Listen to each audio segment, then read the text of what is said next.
Welcome back to Potter's Pockets 14. Now we're starting a new book, Harry Potter and the Prisoner of Azkaban, the third book in the 7-book series. And so now we have back with us Miss Sarah Miller and Mr. Wes Schantz. Welcome back, you two. Hi, good to be back. Hey, good to be back. Yeah, starting a new chapter in the book that is our life, and a new book in the series, which is Harry Potter. And so we were talking a little bit in the pre-show about the theme of 3 and 1, and 3 equaling 1. And of course, we dive into all sorts of symbols and all sorts of historical and mythological systems here. But sort of an interesting one that we run into right in the beginning, connected even by name to the chapter of the first book, the Owl Post, are the 3 owls that we run into, and that are sent to Harry for his birthday, which was at first the worst birthday he ever had because he didn't even get some socks, which made me think of Dobby, of course. But they're 3 owls that are sent by his friends. First Ron, then Hermione, then Hagrid. And I was wondering whether you thought that was in order of those close to his heart, and if y'all wanted to consider the gifts that they gave and perhaps what's behind those, and perhaps even have in the background the fact that we are like 3 owls gathered with a message, bringing to the young heroes that are the next generation. All right, so yeah, what did y'all think about those 3 owls? Errol, Errol and the Hogwarts, very regal looking owl, and then Hedwig, who seems to have acted on her own volition just to make sure that Harry got a present, very Athena-like. Oh yeah. He gets the pocket sneakoscope from Ron, right? Which his brother claimed did not work while he was getting snuck up on and having bugs poured into his soup. Right. And then from Hermione he gets the kit, right? The broomstick kit. Yes, the detailing kit. And he seems like a little more excited about that one. And then he gets the Monster Book of Monsters from Hagrid, which is awesome. And then but then there's another note from Hogwarts yet about Hogsmeade, right? And that's like kind of the opposite of a present, because he doesn't know quite what to do about getting a parent's signature. Yes. Okay. I really do want to focus on that and what Hogsmeade means. And for the listeners, I was sending a text making another one of my crazy conspiracy claims about what I think Hogsmeade is. And I'm really eager to get you guys' perspective on that. But I wanted to ask just very quickly about the detailing kit, because something interesting is that Harry expected just some book. And he doesn't get a book from Hermione. He gets a detailing kit, which indicates that Hermione knows him a lot better than his idea of Hermione knows him. His sort of projection or image of her is that she's so bookish that she'll just want his betterment and want him to be similar to her by giving him a book.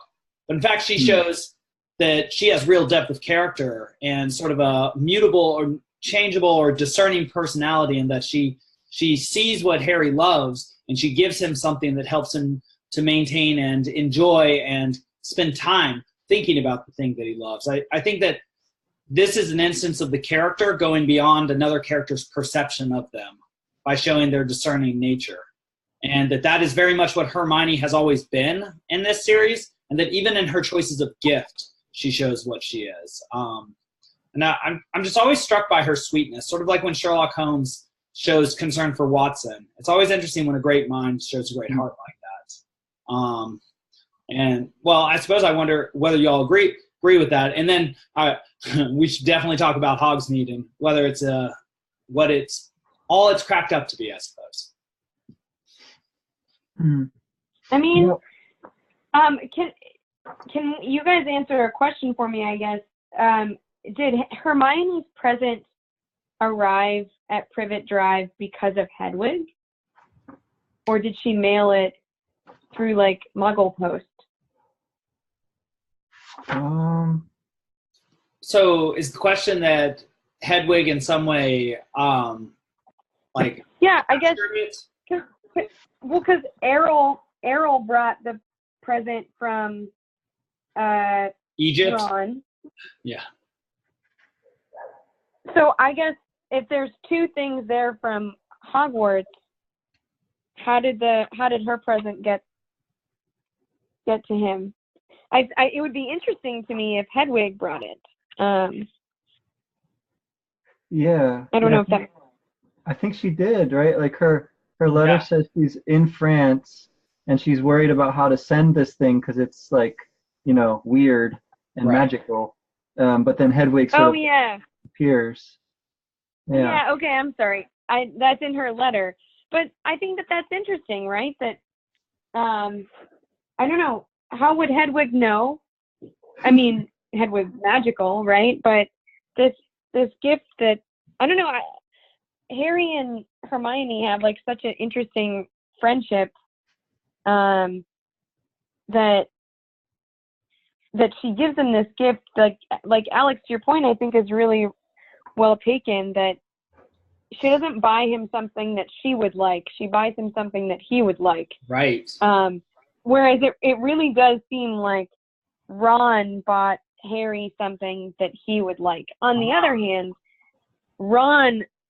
something that Ron and Harry could share and laugh about. Right. On the other hand, we have to remember that Ron is also not, I mean, it reminds me of like the old widow versus the rich man at the synagogue in the Gospels, that like giving from your need is so much more of a gift. And maybe then not that Hermione is super wealthy, but this small little thing that maybe is broken, though spoiler alert, we learn isn't, is a really big deal for Ron. Even if it doesn't appeal to Harry's nature in the same way as Hermione's gift. I just think it's interesting that Hedwig shows up right where Hermione is. That seems significant. Well, and just the fact that all of this is happening during the course of, or just before, or it's just on the eve of Aunt Marge's visit. So it's a time of some moment. And these three magical signs come. And I know I was trying to do something sort of, my biblical attempt was suggesting that these three owls as symbols of wisdom, as the animal of Minerva or Athena, were representatives of like three wise men, or three messages in even more abstracted form, three messages which come from a wise person, ideas which come from... Sure. Yeah, I think that's an interesting image as well. And so they show up on Harry's birthday, like the three wise men on Jesus' birthday. I would love to see that painting of the adoration of the Magi, but with owls and Harry Potter and the Book of Monsters instead of frankincense and myrrh. Yeah, vaguely our features on them, perhaps. That'd be awesome. Bold, Something interesting. Alan. And I know we're trying to get to Hogsmeade, but that's definitely some serious like meat, and we're still kind of at appetizers. Is something about this cover, and we know that I'm all into covers, especially the American covers with pastel coloring. But something interesting is it's the first cover that marks a theme, but also this speaks, I think, to your point, Sarah, which is building on mine, which is that Hermione is the girl on this cover writing with Harry on this griffin, this hippogriff. We'll find out that it's called, but it looks like a griffin to us. And so it's just very interesting that their relationship does seem to be forming and deepening in some way. Not only are they mythologically represented here, but even in just the small acts of kindness that she perpetrates towards him. I wonder to what extent, and I don't like thinking about the intention of the author that much, at this point, she was being considered more for a romantic lead for Harry than Ginny, even though Ginny was so clearly set up for it in the last book. But something else interesting about the theme of the covers is that this is the third cover on which Harry has a semi-active, semi-passive role on top of a magical object or creature, or rather grasping hold of a magical object or creature. The broom in the first one, where he's looking sort of confused and out of his element and catching a snitch. The phoenix in the second one, where he's clearly getting pulled out of trouble with a bunch of snakes around him. He's getting pulled up actively. Now third, he's smiling with Hermione behind him, though her hair color is sort of chestnut, so chestnut that it could be seen as red at first. So it could be Ginny, at least according to your first look. And they're writing a smiling-looking hippogriff or griffin upwards. And so I thought that was sort of interesting, too, that we have sort of ourselves a psychopomp on the cover of each of these texts who delivers us, just like Harry Potter, into the magical world. So like the Griffin brings us into the pages of Harry Potter, which takes us into the walls of Hogwarts, which transports us so that we can see the great narrative, or something like that. I don't know. I'm just starting to see this. I'm just developing this hypothesis. Well, that seems right to me, that there's a kind of progression there from cover to cover. And it also, I mean, it does tie in nicely with the idea of the owls being the kind of the first, that similar idea of like transfer, of transportation, of moving you from one world to another. Yeah, totally. Yeah. Well, so you brought up, we brought up the third gift, or the fourth gift rather, that seems sort of not like a gift, the opportunity to go to Hogsmeade. So this is very interesting because we have this sort of theme of development within a school superstructure here, right? For the first time, Harry, as mentioned, is going to this place called St. Brutus's, and Brutus is, of course, the betrayer, one of the betrayers, him and Cassius of Caesar, so says Dante, who has two of them in the, spoiler alert, mouths of Satan at the bottom of hell. And so St. Brutus's seems like hardly a saint at all. And so it's a place for incurable boys. But at the same time, it is actual school, unless, of course, the conspiracy theory about this all being a delusion in Harry Potter's head is that he can now go to Hogsmeade if he gets a parent signature. And going to Hogsmeade is like a fun privilege and a fun thing you get to go do, where you get to drink putter beer, see the Howling Shack, and go to Zonko's awesome wizarding prank shop. And it's just a real privilege. But old Harry has the damnedest time finding somebody to sign that form for him. Not even the Minister of Magic, Cornelius Fudge, who I'd really like to talk about too, will sign that for him. And so what did y'all think about that? What did you think about this sort of like big opportunity or developmental task that Harry's just sort of, he's left out of the loop on? Yeah, he's got his plan worked out, right, in the beginning there, where he's going to get Uncle Vernon to sign it if he remembers to say that he's at St. Brutus's school for hopeless cases. But then, as much as he tries to, just think about the handbook of do-it-yourself broom care whenever Aunt Marge is clicking his buttons, right, he can't help but turn her into a giant balloon or whatever.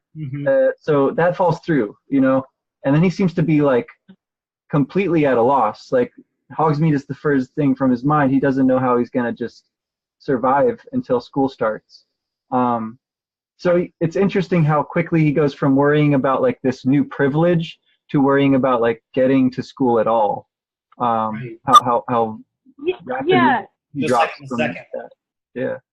No, can I just jump in and say, I think Alex, before we hopped on the call, you made you posited something interesting about how Hogsmeade is something that kids can get access to, if they have like a parent at home. Is it this like representation of something that he doesn't have by virtue of his orphanness?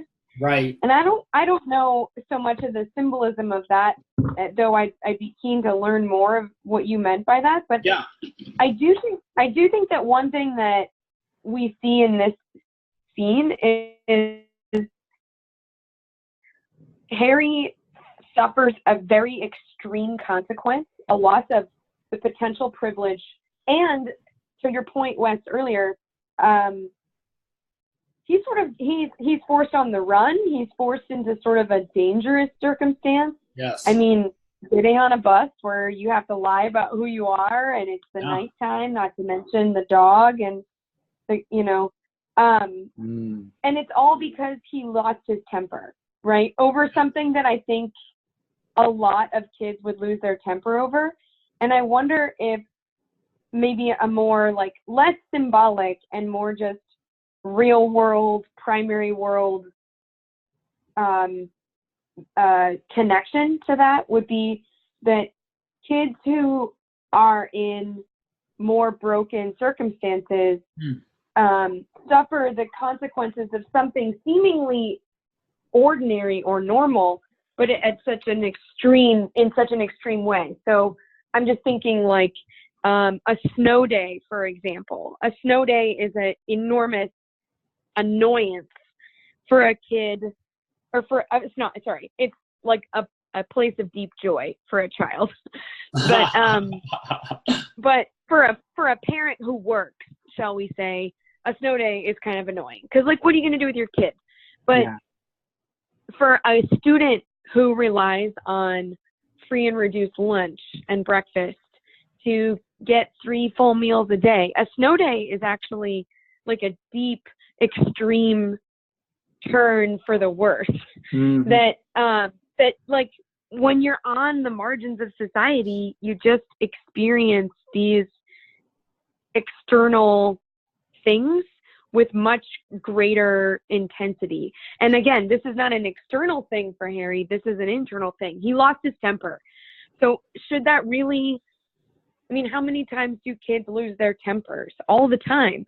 But when I guess I'm having a hard time articulating it very succinctly, but it just sort of seems like I like that idea that Hogsmeade was this place that he wasn't able to go because of this, because he doesn't have the family unit. But why is it exactly? It's that he's a marginalized kid, and when you're marginalized, small things matter a lot more than they do for a lot of other families or kids from normal families.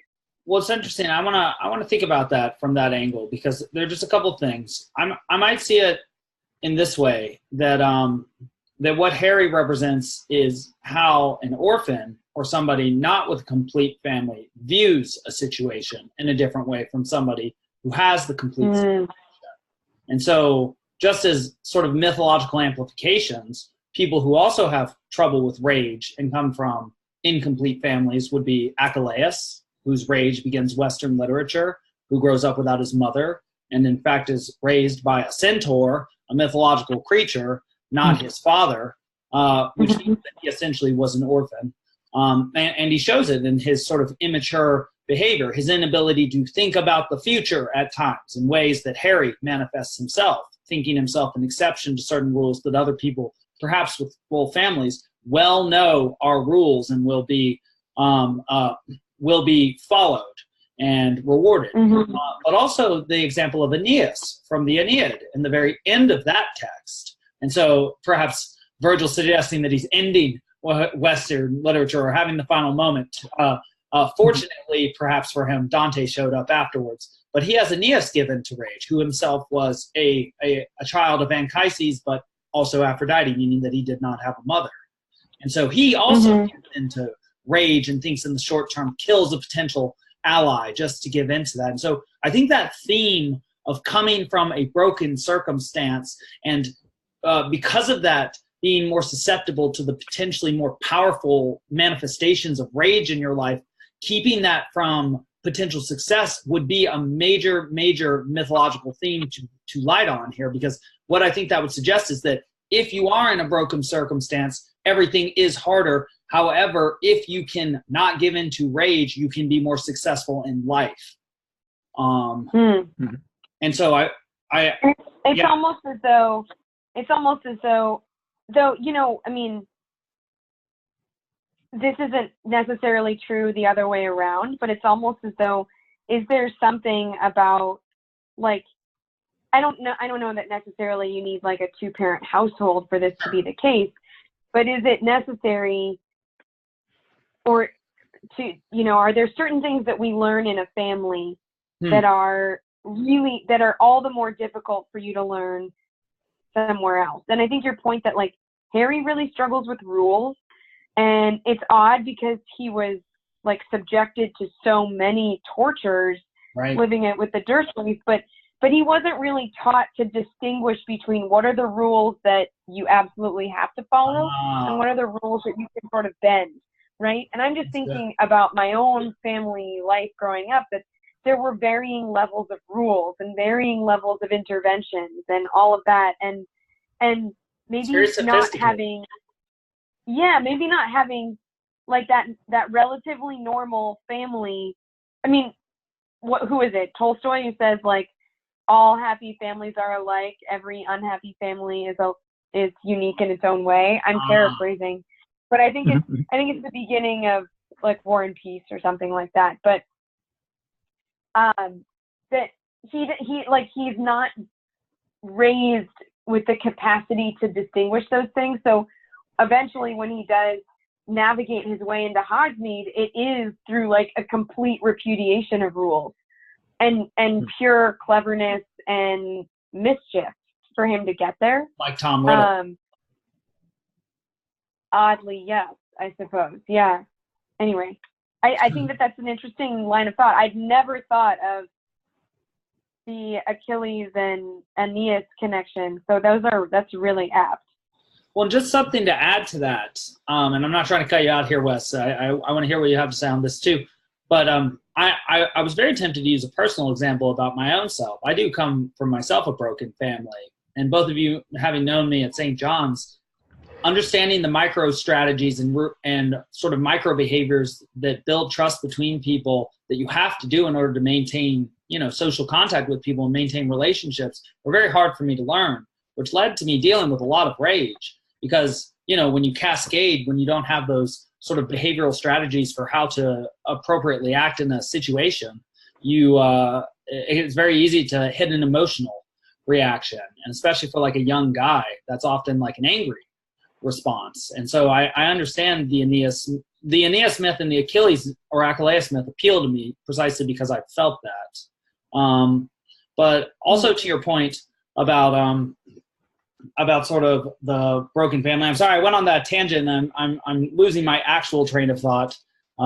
It's funny, emotions versus thinking. But I'm sorry, Sarah. What was the last thing that you said? Sorry, that I've been doing this all day.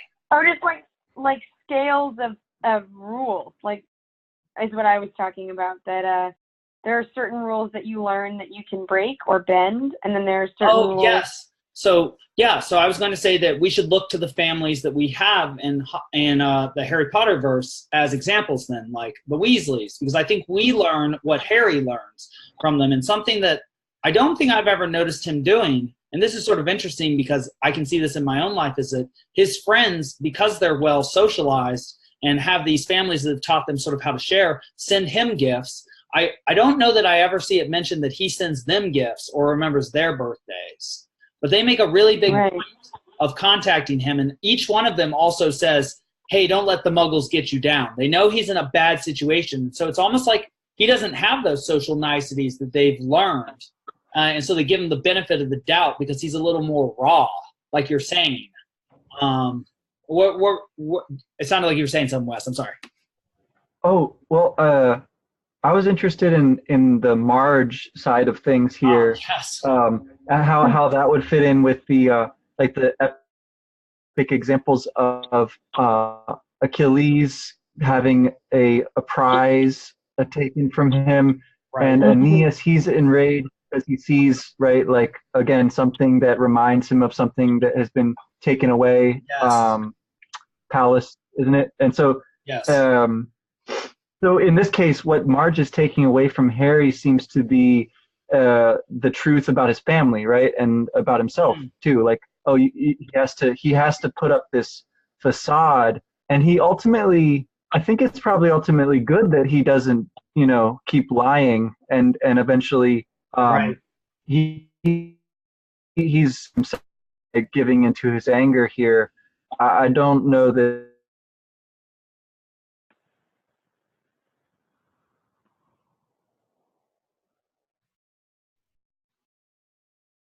Wes? Yeah, Wes, you sort of trailed off there about 10 seconds ago. Are you still here? Oh, yeah. Sorry. I think it just dropped a little bit. But that's all I was saying. Yeah, will you say it one more time, please? Yeah. So that Marge is taking away from him his truth of his family and of his own magical side of himself, right? Right. you were saying he sort of rightfully explodes, like it's a good thing. Yeah, right.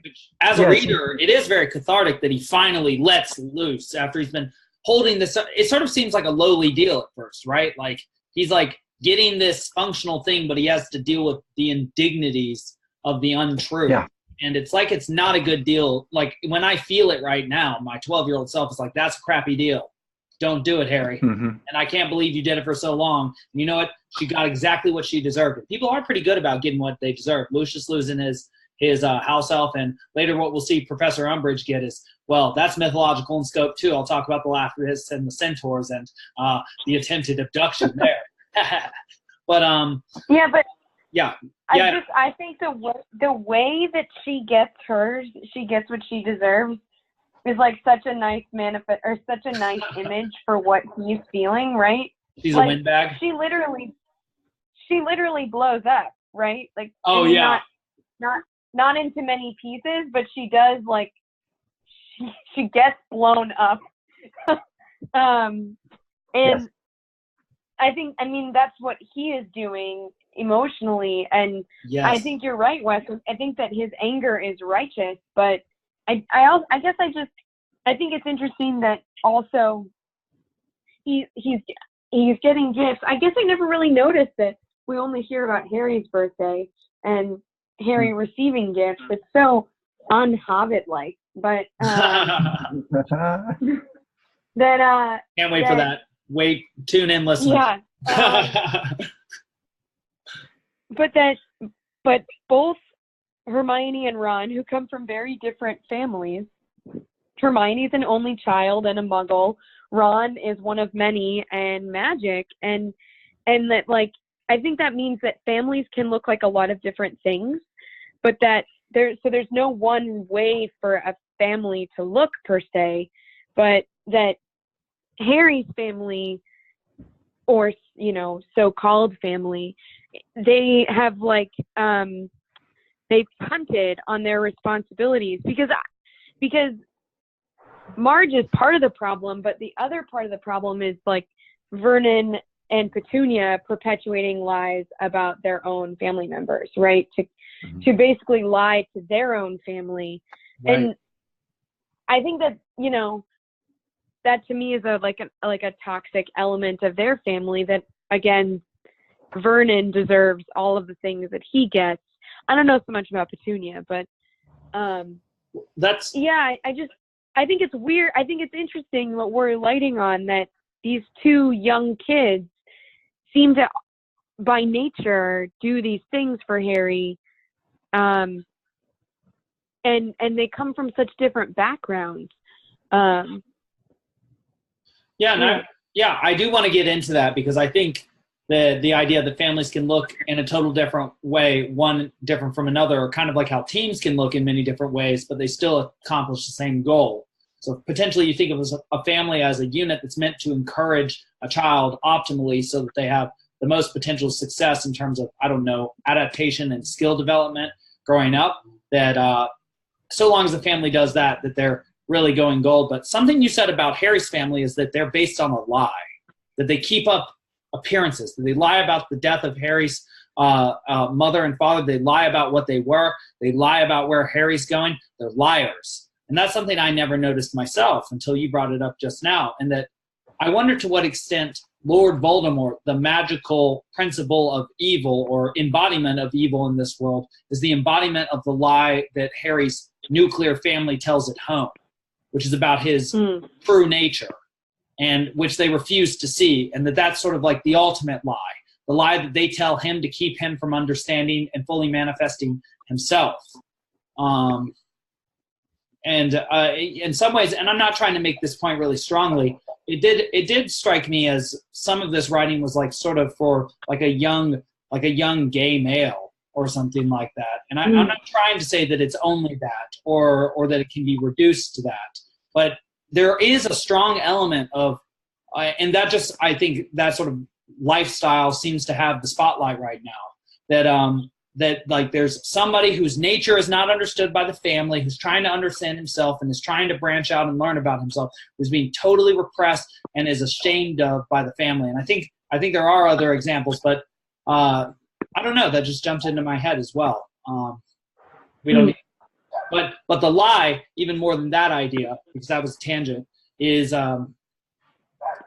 it's almost as if that's what's most toxic about the family, right? If they could just recognize Harry, let him out of the cupboard, as it were, which is very similar to a closet.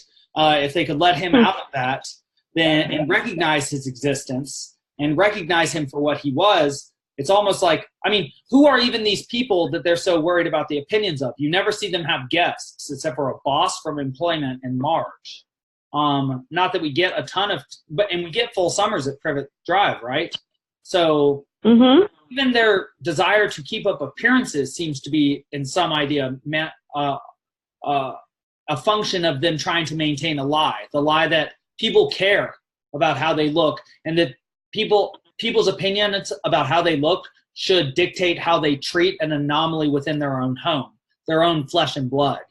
That strikes me as sort of getting at least one of the valves of the heart of the matter with this text. Like, this family mistreats him because they don't understand him, and if they were just to open up to him or encourage him like Hermione's family has done for her, even though she's, of course, this strange wizard, not a muggle dentist, not a boring job. I mean, the idea seems to be that the most boring muggle job is being a dentist, right? You like actually physically take plaque off someone's teeth and much more.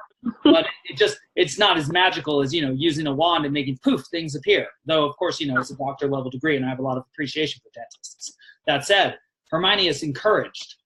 Harry is repressed and suppressed.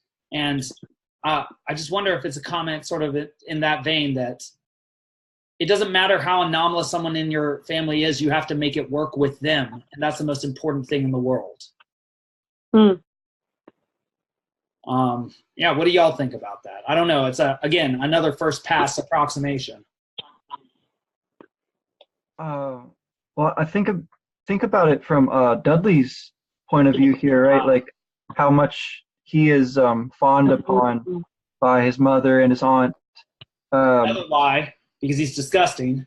Yeah, exactly. But so it's like it's emphasized so much how he's like got some meat on his bones. He's like a proper sized little version of his father, right? And that's talked about also in terms of Marge's breeding of her dogs, right?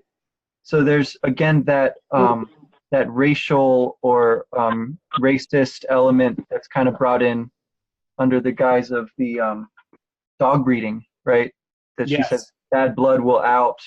So it's not in the context of mudbloods exactly, right? But it's the same kind of thing, and the same idea that you can sort of just know everything about a person based on their parentage.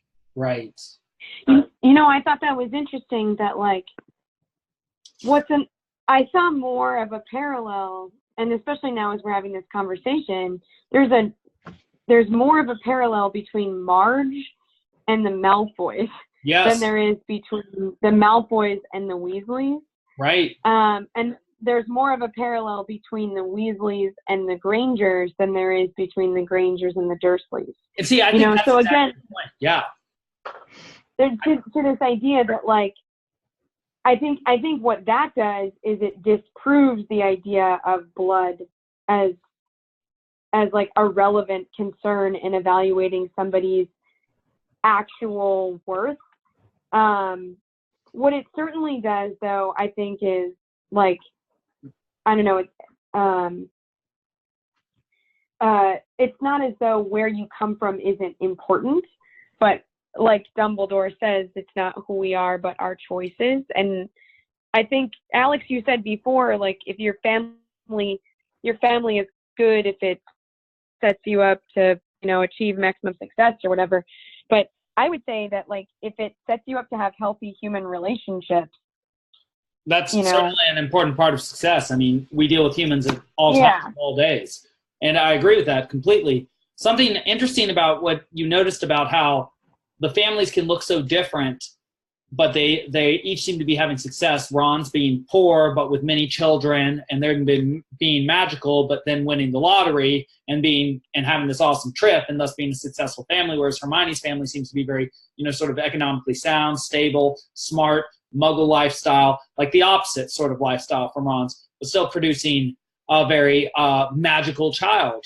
There's this series of studies that Dr. Jordan B. Peterson brings up called the Scandinavian studies, where they figured out that there are bigger differences within in-groups than there are between groups. So like say within like say personalities in Iceland, you will have a bigger range of personality difference than the differences between say Icelandic people and say Finnish people, indicating that the more robust a group is, the more differentiated the people within it become. And you could, if that happens at a population level, obviously that happens at a family level as well, indicating that the best way to adapt is to adapt to the actual situation and the personalities of the people within the group, because that is the rule. It doesn't matter what your blood is, or that's not what determines your type. Your function within a living group is what, to a large extent, determines your type and efficacy. I mean, the Weasleys are so differentiated and different because they are part of a very differentiated and different family that has a need for many different sorts of skills in order to maintain itself. It just makes sense to me that if you're in group, whether that be a nation or a family or like a group of teachers for employment, the more, whatever it is that they need seems to be what gets developed.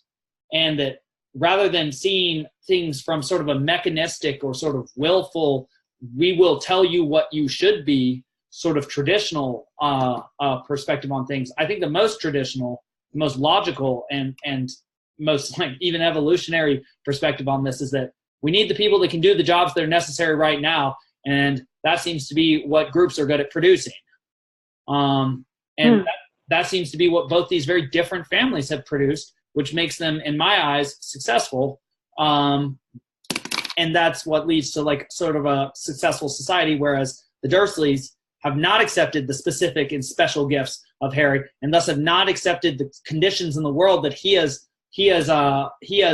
developed or been born in order to address. And apparently those conditions are pretty big, because he's supposed to fight Lord freaking Voldemort, which means better not repress him, right? Like he has the greatest task of them all.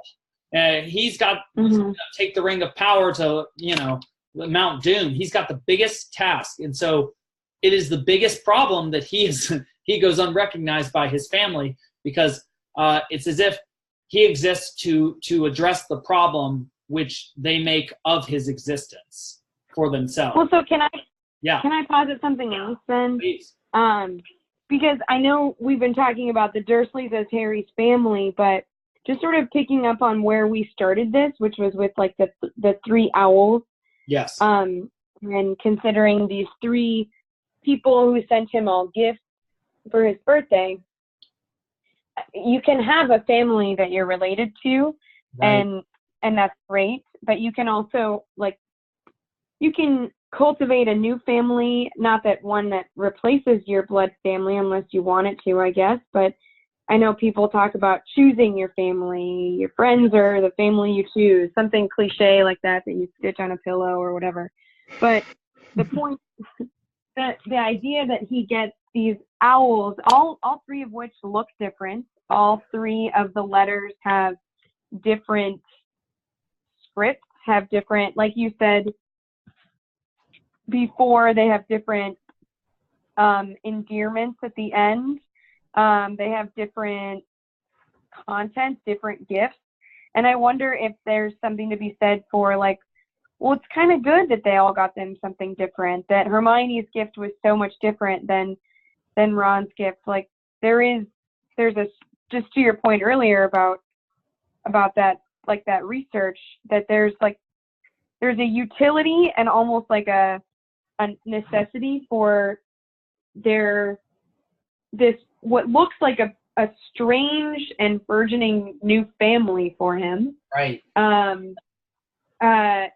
Because I think by the end, certainly Hermione is more sisterly than she is romantic. Right. But and at a time in their lives when like biologically everything is so charged with boys and girls and cooties and crushes that really doesn't come up with them, the two of them, which is interesting. Like it's only there if you really, really want to look for it, but it's barely there to begin with between the two of those. Like that there's something about their friendship, and then you add in Hagrid as kind of this like odd big brother type.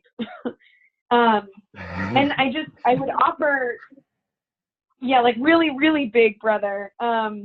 Like the end of Hermione's letter where she says like this, it's the same PS as Ron's. It's just delivered so much differently. Like Percy is head boy. I think he's really happy about it. I don't think Ron is. like, you know, like, which is the subtext of Ron's statement, but he just doesn't say it. And it's the same idea delivered in a different way. And I think maybe that's to your point, Alex, about kind of the importance of the diversification within a group and how that strengthens the group for the task at hand, whatever that task might be. Yes. Yeah, and I agree. And I was just making a connection, and I wonder what you think about this, Wes, because apparently I'm trying to connect everything to Voldemort today, because perhaps everything is connected to Voldemort. But just what the point that Sarah just made about the choosing your family, and that seems to be the specifically human sort of capacity that you can develop in group with somebody based on shared interests or skills or talents, not just blood, right? And in fact, we're figuring out in that the highest abstraction of an in-group is a society. And of course, what draws us together is, and this is the Constitution in America, is the series of ideas and values that we agree on. And this is Constitution Day in America for our British listeners. And it is September 17th, and so we're very proud of that, and 39 signers of that. Sorry, though, Brendan, but we're good friends now. And sometimes you just need a short break. But obviously we love Harry Potter.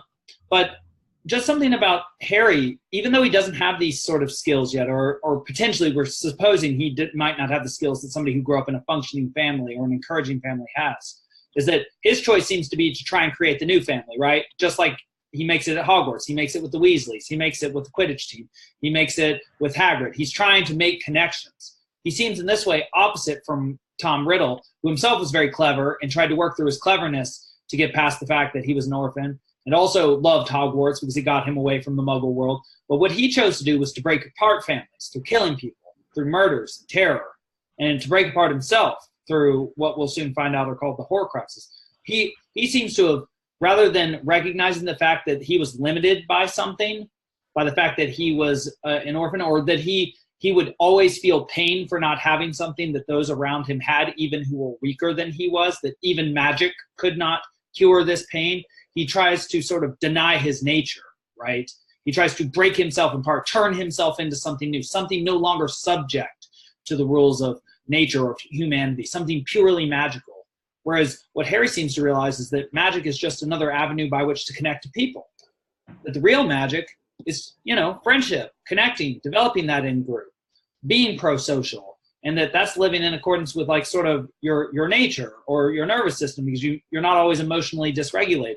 You don't have to go to the sort of extent that Voldemort, perhaps also as an illusion for someone who breaks apart their life through, say, drug use, that he goes in order to, he doesn't go to the extents that Voldemort goes to in order to limit the pain he feels due to the fact that he comes from a family that mistreats him.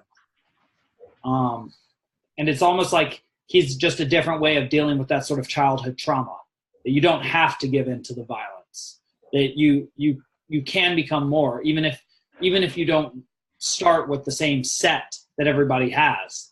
There is a way out. It's like he's a message of hope. Just to bring that up again. Yeah. No, I think it's interesting to see that comparison, which isn't by any means like explicit here in the early parts, but right. We do see that Harry's doing some Voldemortish things here, like trying to hide who he really is, and his anger gets the better of him, and he's driven out of this kind of conformist fake family, blood family, and back to the back to the wizarding world where his real family ends up being. And I find that the threshold of this is really interesting, right? Where he's out on the sidewalk and there's the shadow there, the dog. Yes. Right. And also on the cover as a shadow, though we don't yet know that. Right. There's a bunch of shadows on the cover this time, and so he's got again this kind of intimation of this dark thing, which potentially is not like it's not a totally new thing, but it's a different version of the the dark wizards that seem to be pursuing him all times. And we hear this story for the first time in this case about Sirius Black. We hear it first through the Muggles' perspective, which I thought was really interesting, as kind of a thing that's beyond their understanding, right? And it turns out that it's really close to home for Harry, not evil at all. Right, and just something interesting about him in terms of mythological parallels. He shows up as what will later be astrologically called the Grimm, which is an interesting comment within the book about the interpretation of literature, sort of seeming to be the author poking fun at the attempt to understand what it is the author represents. And there are so many charlatans, but that's not what's happening here, so we'll show Rowling. So hopefully she listens in soon. But the Grimm is interesting as a dog, as a shadowy dog, because that reminds me not only of Cerberus as sort of a guardian to the underworld, indicating that perhaps there will be a revealed aspect of the dark underworld of the magical world, or the dark underbelly of the underworld will continue to reveal its many faces to Harry, and even in more depth and detail as the books progress, just as we began to see it with the Chamber of Secrets last time, and within the Professor himself, Pearl, in the first time. But in the first book, excuse me. But also it makes me think of the myth of Actaeon. Actaeon was a young man who accidentally saw the nude Diana or Artemis, and then was turned into a deer and had his own dogs turn on him and rip him apart. And so I wonder to what extent the dog myth in this, or dog symbol in this case, the shadowy dog, is sort of like sort of a Furies aspect, like the thoughts or emotions which are threatening to close in on Harry and rip him apart now that he is away from the protection of the home. We've heard about the magic of the protection of the Dursleys' home, and we've taken that for granted as sort of just keeping Voldemort away. But I think part of the magic of it is part of the magic of known territory, part of the magic of the home, that it keeps your emotions regulated, because the second you're out and you don't know where to go, you're lost. You're in a totally different place, and dark emotions threaten to take you over, and then all of a sudden Hermes or the Scarlet and Gold bus, and you're pulled out of trouble, and and it takes you to Diagon Alley, which is more and more, it's funny because Diagon, like diagonal, a rational place, a place that makes sense, other known territory. Mm-hmm. It's interesting. So yeah, the night bus is such an interesting scene. What did y'all make of that? Like, there's this guy who's sort of Cockney, he's got accent like Hagrid, so we know that this is not a high status job. But I wonder if we're supposed to feel like Harry is threatened if he gets expelled, that this is going to be his job. I guess he does actually make explicitly that connection, right? And that there's a really bumpy ride, and nobody seems to enjoy getting off. And these guys aren't that great at their job, but they do talk a lot. What did y'all think about this night bus? I mean, there is a sense of adventure and thrill that goes along with it. Yeah, well, it's a kind of a counterpart to the Scarlet Hogsworth Express, right? It's even more unexpected, right? He didn't get any letters about meeting this bus. It just appears when he accidentally puts out his hand for it and is in need, right? Like Cat Bus in Totoro. Or like the Room of Requirement, which we'll encounter a bit later, right? So there's something about like wizards having put in these safeguards for themselves, and maybe for wizards who don't know about them, they're still gonna help them out, right? And then so I found that kind of cool, and I think Sirius Black himself is a lot like that, right? He's sort of this thing in the background, the Godfather, this person who's there in case something happens, who Harry doesn't even know about.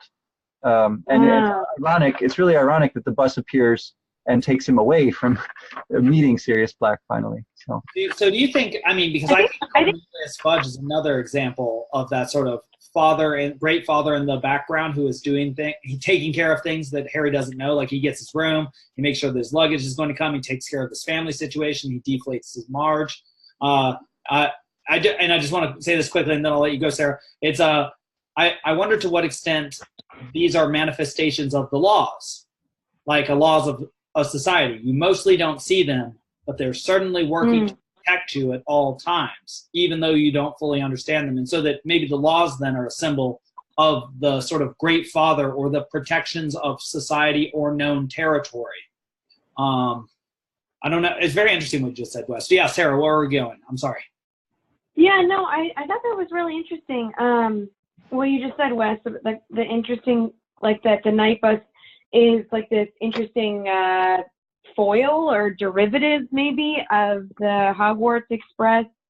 It seems like a lot more magical than the Hogwarts Express because of the way that it moves throughout the space, right? It seems to be more than just taking you to school, right? Which is what the Hogwarts Express seems to just be like the way that they go to school. And the magic is in the platform and how they go from 9 to 10 and all of that. But and it's like a city version.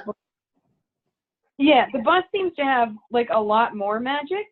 And magic that he doesn't know. I think it's interesting that he chooses to give like a fake name. Because it's the unknown, because he's a little scared. But I think that there is something about it's something that we've touched on in the past about like what this series has to say about learning, and when you like there's a danger in exploring or encountering something that you don't know. Yes. And I think the night bus is a good example of that. I think the circumstances under which Harry finds himself there are, he doesn't know what his future holds. I mean, he thinks he's expelled. Yes. What would his job look like? How would he still live in this world? Where would he live? All of those things. And it all turns out okay, right? It all turns out okay in the end. The same is true for, he doesn't know what the dog is. Eventually, he doesn't know who Sirius Black is to him. And it all, like, stepping onto the bus or stepping into the dark or stepping into this place of unknown is really scary, but it all turns out okay for him. And I think that that's been sort of an abiding theme here as well. But it turns out okay because I think partially because of his disposition. So Alex, previously you were saying how like he makes different choices than Voldemort did when he was a kid, right? Right. He has a similar circumstance and he chooses differently. What I think the whole situation with Hogsmeade and the Hogsmeade letter and then getting booted out of the Dursleys and having to escape, going on this sketchy bus. I don't know if you guys have been on city buses or like in your towns, but like I didn't get the vibe that this was like a place that he felt deep safety. But just yes, it's important that he makes different choices than Voldemort, but I think the fact that he is set back by things that he would, I mean, I think, how do I phrase this? I'm trying to phrase it in Harry Potter terms and not think about the analog within the modern world, that like, yes, your choices matter, but also it's important to recognize that he's in a really, really like unfair, unequal circumstance for that, like 13-year-olds in other circumstances don't have to deal with this stuff. They don't have to get on the creepy night bus and That's talk right. with these. That's right, and that's really interesting because how he summons the night bus is so, yes, his choices matter, but nobody should have to make. Right. Nobody should be having to make those choices. Agreed. Yeah. And to that point, how he summons the night bus, the sort of psychopomp that gets him through the city. And I Yeah. sort of see the night bus as sort of the dingy city equivalent to the beautiful countryside Hogwarts Express. That they're both sort of magical, but they suit the environment in which they manifest. They both serve the end for which they're created. And so the night bus has to be sort of gross, and it has gross city people rather than wonderful young children, right? And having ridden the bus in Milwaukee for 9 straight months, that's not so unfair. And in fact, actually, the witches on that bus are probably much better, doing much better than the people on the Milwaukee buses that I went through the north side of town with. 9 straight months, it was a long time. And so what Harry summons the bus through his wand, which strikes me as a symbol of his intellect. He keeps his head, and thus, even though he's in a bad situation, what he does is he produces a unique solution to the situation, a way to get from known territory through unknown territory to known territory again. And then, in fact, the bus is called Night Bus, right? And the idea of a knight being like a person you pay to protect you, right? Or like a noble man who will protect you. And so I sort of connect that to the idea of the Patronus that will come out later, the idea that the person who can protect you from darkness is you with a defined thought of light. And so, again, we see like sort of a foreshadowing. Ooh, I like that. And I saw you bringing that foreshadowing up, and I just thought of that, so I'm glad. Good. And because I have so many thoughts when I'm talking to y'all. It's like we're all shining our Patronus lights out, and we're destroying the Dementors together. That's really a beautiful thought. I think that idea that the summoning the night bus as his way of like protecting himself from the Grim as a foreshadowing for the Dementors a really, really fine point. Just lighted upon. There's so much. Stuck out my wand. There's so much foreshadowing in these first few chapters. Yes. It's really quite interesting. Well, that's maybe a question I should ask to you, Wes. And then y'all I know it's all late for all of us, but I got to go right after this because I've got some cold Chinese food to eat. Is that? Oh no! how am I forgetting this question? Right as I'm about to ask it, all talking about Chinese changed my motivational systems. Thinking about getting hungry. As Odysseus says, the belly is an ignoble master, and truly an ignoble master. But I was going to ask about Night Bus or no.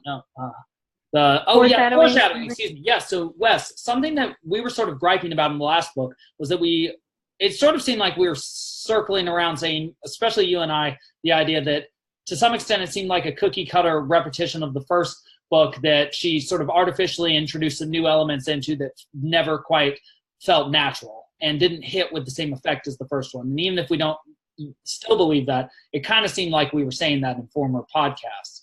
So given that there's so much potentially conscious foreshadowing in the beginning of this book, do you think that this third book sort of starts the beginning of a new stage of the project or a new vision of the project? Is she now like manifesting herself, Rowling the author, as like successful author who knows she's going to write 7 books and now is comfortable doing her best rather than trying to produce another sort of hit? Or is she changing the mode because now there's so much material that she can make conscious connections or even unconsciously bridge connections between the books? And are we starting to sort of get a sense for that now in the third iteration of this 7-part series? Yeah, I feel that there's an interesting way in which this book does follow a similar structure and hit similar notes with variations. In some ways, right, Sirius Black is like an even scarier Voldemort figure because he is apparently like laughing about killing 13 people with one curse. Right? Yes. So, but then on the other hand, this is something my dad pointed out to me when I was like just reading these for the first time with him. He noticed that Sirius Black's name actually appears in the very first chapter of the first book because he's the one that Hagrid borrows the motorcycle from. Yes. Right. Yes. And that's something I would never have noticed. Maybe even like rereading the books over and over, but from talking to someone else who was reading them, he pointed that out to me, and I thought that was really interesting. And that in that little way, whether conscious or not, Rowling planted this seed which she can then go back and work with and create something that does have the effect of weaving really beautifully and intricately into the past books, while also pointing forward to all this new stuff that she's coming up with, right? Like, she keeps alluding to the magic of the Egyptians, which to my knowledge she hasn't actually gone back and developed yet. But she keeps throwing things forwards as well into like the incredible potential of imagination in this world. Like Aristotle with the metaphysics. This is coming later, or Dante with the ineffable. It's like, okay, well, this is coming, but it's coming soon. It's sort of like the initial Christian message, right? The gospel one, like it's coming, everything is coming. And that does seem to be a part of the process of living, right? That you build on the past in the present in order to create the ideal future. And that it's like we're starting to get a vision of the greater whole, and that it's actually far more than we expected. Right, this isn't just some adventure, mystery, fantasy novel. This is a cultural phenomenon. This is a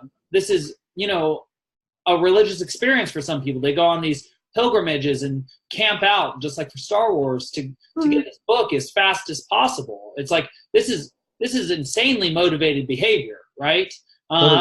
Like people are getting off their butts to sit in line to read a book that they read cover to cover and take the day off of work to do, and then go into school or work the next day perfectly happy. That is not normal behavior. It should be. Wouldn't it be great if it was? Yeah. Wouldn't it be just great? Well, I mean, if that was how.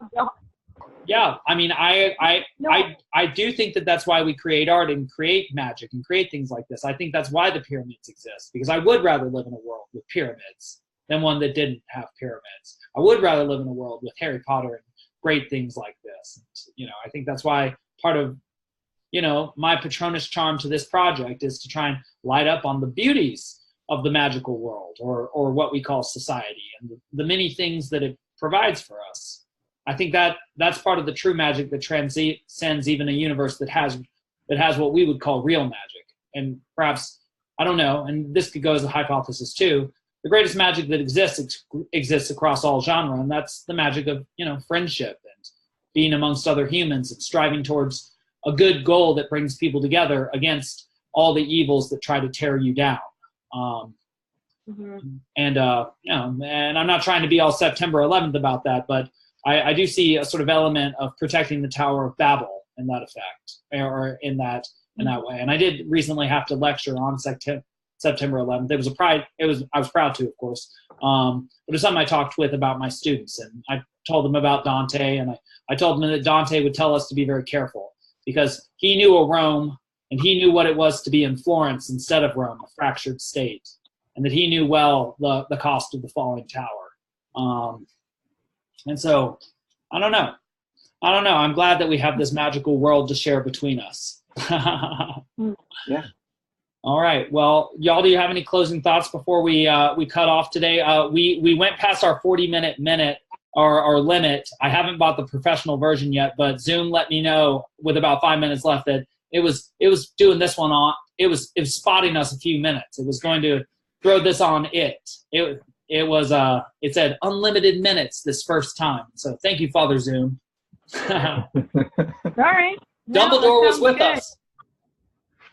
Yeah, maybe we'll have better luck with the technology this time around, because things are different. This isn't just a repeat of the first book. That's right. Ron's getting a new wand, and we're getting some new tech. Yeah, I think this is good. They got a new wand because they hit the jackpot, and they have $15 to spend on Zoom. And maybe we'll hit the jackpot too. Yeah, I think I will get that, because I was having some issues even with my 2-person podcast with Dr. Matt Roos on the Concilians podcast last week. And, well, it's funny now that this is going, I mean, we're still sort of like a band in a garage, but it's like now we're getting into it, and now I'm investing some money into it. And, there's just something to that. I think do we want to do like the next 3 chapters, next 2 chapters? What do you think? Yeah, good question. Let me take a look right now, and I just noticed that one of the pictures is of Sirius Black looking in. It looks like 4 and 5 are pretty serious in length. Yeah, I think a lot happens too. Yeah. A lot happens. Yeah, cool. Yeah. Let's do 4 and 5, and then we can do 3 after that, because it looks like those are similar to the same length of 1, 2, and 3. But yeah, that should be doable. And Oh, well, I'm just noticing that I'll post again for 22. So even she recognizes what she's doing. And repetition will be a major theme in this book, which is very interesting, thinking about time and patterns. Well, y'all, this is a pattern that just keeps getting better. I really appreciate this. I look forward to this every week. And I can't wait for the listeners to appreciate you just as much as I do. So. Me too. I am exhausted and I have to go. Alex is hungry. Wes, are you thirsty or something? Are we hitting all three of Maslow's hierarchy of needs at the moment? I'm feeling pretty good. Other than, I gotta go put some laundry away. How about that? Oh, terrible! Yeah. We gotta let you go. Our lives are really boring. You guys. Full of snakes and chambers of secrets. I think you can find them anywhere. Yeah. Okay. Well, until soon, you guys. All right, and we'll let the listeners know whether we get into that conference and whether we want to start doing videos with hats and cloaks on. We just need to find those hats and cloaks, or maybe sew them ourselves. All right, project for next time. All right. Yeah. See ya. See y'all. Bye. Good night.